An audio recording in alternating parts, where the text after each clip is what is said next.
লেবাসধারীও হয় তাকে আমরা মানুষ হিসাবে মানি না, ঠিক কিনা বলেন?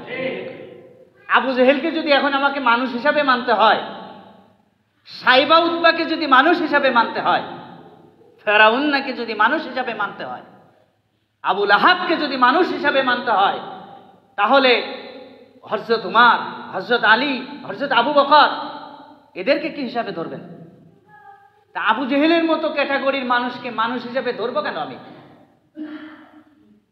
কেন আমি ধরবো? যে ব্যক্তি ইসলামের বিরোধিতা করেছে তাকে তো মানুষ হিসেবে ধরার কোনো সুযোগ নেই। হ্যাঁ, আপনার পিছনে লোক ঘুরতে পারে, আপনার পিছনে মানুষ চলতে পারে, আপনার পিছনে বাহুবা দিতে পারে। আপনার পিছনে বাহুবা দিচ্ছে, লোক ঘুরছে, তার মানে এই না মনে করেন না যে কোনো আলেম আপনাকে মানুষ হিসাবে ধরে। কেন ধরবে? আমি কি জন্য আপনাকে মানুষ হিসাবে ধরব? আপনি তো ওই যে সেই প্রাণীদের মতো, যে প্রাণীদের ডানে যাইতে বললে বাই যায়, বাই যাইতে বললে ডানে যায়, আছে না এরকম? বাসায় যদি ছাগল বেঁধে রাখেন, ওরে যদি লম্বা লম্বা ঘাস দেন খাবে না, মাঠে নিয়ে যান তাও খাবে না, পাশে অগাছা জমিতে কোনো যদি চাষ হয়ে থাকে সে চাষের ফসল খাবে, ওর থেকে হাজার গুণ ভালো ঘাস আছে, খাবে না, পাশের ফসল খাবে। কারণ ওটা কি? ছাগল। ওটা তো মানুষ না, ওটা ছাগল। এই জন্য ছাগলের দ্বারাই এটা শোভা পায়। তো ছাগলের দ্বারাই যেমন শোভা পায়, বকরির দ্বারাই যেমন শোভা পায়, গরু মহিষের দ্বারাই যেমন শোভা পায় অন্যের ফসল অন্যের উপরে আঘাত করা, অনুরূপভাবে এই জন্মগতভাবে যাদের নেচারটা ওই রকম ইসলাম বিরোধী ভাব। আমি আজকে সকালবেলা এক জায়গায় কথা বলছিলাম, সেখানে বলেছি আমি যে ধরেন হিন্দু সম্প্রদায়ের সাথে কথা বলছিলাম, তাদেরকে আমি বলছিলাম যে ধরেন মানুষ যে আচরণ করে, মানুষ যে কথা বলে, মানুষ যে মানুষের সাথে প্রেজেন্ট করে, তার কথাটা, তার বক্তব্যটা, এটা কি আসলে বংশীয়ভাবে করে নাকি এই নেচারটা তৈরি হয় রক্ত থেকে? তো সেখানে ডাক্তার ছিল, অরিজিনাল ডাক্তার ছিল, তারা বলেছে যে মানুষের নেচার, মানুষের আচরণ তৈরি হয় রক্ত থেকে। আমি বললাম যে এই পয়েন্টটা মাথায় রাখেন। তো রক্ত থেকে আমার নেচার তৈরি হয়েছে সরিষার তেল আর সয়াবিন তেল ভাজাল দিয়া। এখন আমি গয়ায় চলে গেছি, দীক্ষা নিয়েছি, গলায় মালা দিছি, যেহেতু আমি হিন্দুদেরকে বোঝাচ্ছি তাই তো ওদের কথাই বলেছি।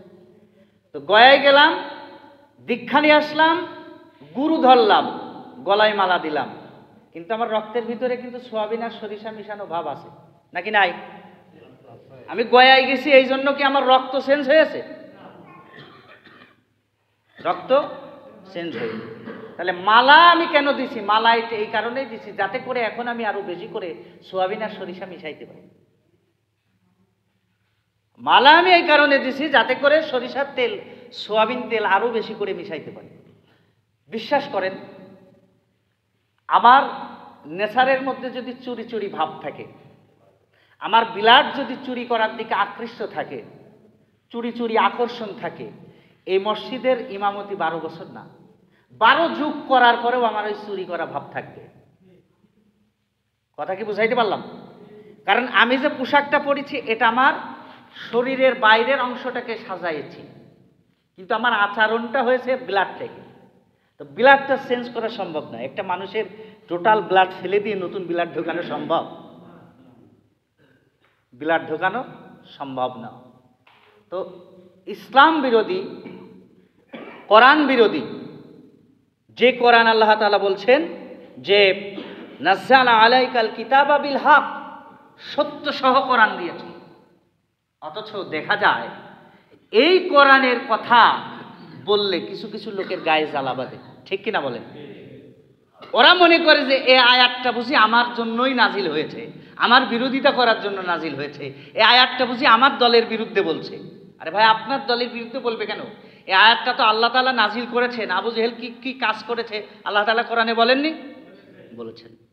আমাদের দেশে অনেক সুফি সাধক আছে, মানে তারা সাধক না, সাধক সাজার ভান করে আর কি। অনেক সুফি সাধক আছে, তারা কিছু বলতে গেলেই বলে না না ওই পরের গিবট টিবট আমার ভালো লাগে না। আছে না এরকম একদল? আচ্ছা, আবু জেহেল যে খারাপ এটা আপনি দেখে আসছিলেন? কে দেখেছেন এই জায়গা বলেন তো, হাত তুলে। কেউ দেখেননি। তাহলে আবু জেহেল খারাপ এটা আমাদেরকে জানালো কে? আল্লাহর নবী। কথা বোঝে না মনে হয়? তাহলে আল্লাহর নবী আবু জেহেল যে খারাপ এটা যে আল্লাহর নবী জানালো, তাহলে আল্লাহর নবী কি গীবত করলেন? আবুল আহাব যে খারাপ, সাইবা খারাপ, উতবা খারাপ, ফেরাউন্না খারাপ, নমরুদ খারাপ, শয়তান খারাপ, এই কথাগুলি যে আল্লাহর নবী আমাদেরকে জানালেন, আল্লাহর নবী কি গীবত করেছেন? বরং তিনি বলেছেন চোরকে চোরই বলতে হবে। ঠিক কিনা বলেন? ডাকাতকে ডাকাত বলতে হবে। আপনি স্যাপ দিয়ে ল্যাব ঢেকতে যাবেন না। শাককে শাক বলবেন, মাছকে মাছ বলবেন, ব্ল্যাককে ব্ল্যাক বলবেন, সাদাকে সাদা বলবেন, কালোকে কালো বলবেন। এটা হচ্ছে একজন ইমানদারের দায়িত্ব। তা আমরা দেখতে পাচ্ছি যে অনেক আয়াতে কারিমা রয়েছে, যে আয়াতে কারিমার ব্যাখ্যা বিশ্লেষণ করতে গেলেই আমাদের কিছু ভাইরা মনে করে যে এটা মনে হয় আমার বিরুদ্ধে বলছে। না ভাই, এটা আবু জেহেলের বিরুদ্ধে বলা হয়েছে। এই কোরআনে যত আয়াত আছে প্রত্যেকটা আয়াতই ইমানদারদের পক্ষে, কাফেরদের বিপক্ষে। ঠিক কিনা বলেন? তাহলে এই কোরআনের আয়াত শুনে যে ব্যক্তি মনে করে যে এটা আমার বিরুদ্ধে হয়ে গেল, এটা আমার দলের বিরুদ্ধে হয়ে গেল, আসলে ও কাফেরদের দলেই আছে। ঠিক কিনা বলেন? আর যে ব্যক্তি কাফেরদের দলের আছে তাকে মানুষ হিসাবে ধরার আমার কোনো প্রয়োজন নেই, কোনো প্রয়োজন নেই আমার। হ্যাঁ, আপনার সাথে কথা বলবো, হাসবো, বসবো, বাট অন্তরে অনেক কিছু ফাঁকা। ঠিক কিনা বলেন?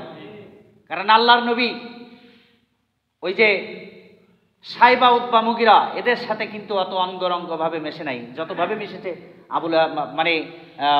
তার সাহাবা কেরামের সাথে যত ঘনিষ্ঠভাবে মিশেছে আল্লাহর হাবিব রাসূল করিম সাল্লাল্লাহু আলাইহি সাল্লাম, তিনি অত ঘনিষ্ঠভাবে কোনো কাফের মুশরিকদের সাথে মেশে নাই।